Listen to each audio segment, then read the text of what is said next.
How much does outdoor lighting cost in Maryland? One of the most common questions we get from homeowners across the Baltimore, Washington metropolitan area is, how much does landscape lighting actually cost?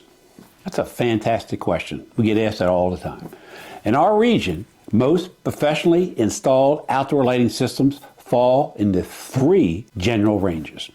A smaller accent lighting system, maybe a front walkway or a few landscape features, usually starts around $2,500 to $3,500. A mid-size system, which might include architectural lighting on the home, pathways, landscape beds, typically ranges from $4,500 to $7,500.